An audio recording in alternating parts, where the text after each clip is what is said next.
Sengiyacela nje ukuba mangiphinde ngisizwe isandla sakho phezu kwami Nkosi, ukuze ngibe nesiqiniseko ukuthi wena usenami.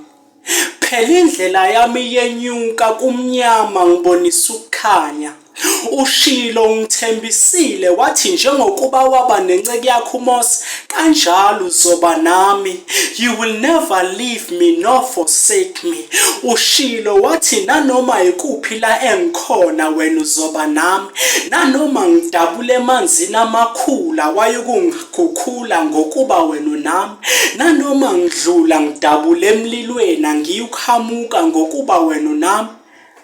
Kodwa nje sengiyacela ke Nkosi, mangiphinde ngisizwe isandla sakho siphezu kwami singisinda ubusuku nemini. Sengiyacela nje angisizwe isandla sakho phezu kwami.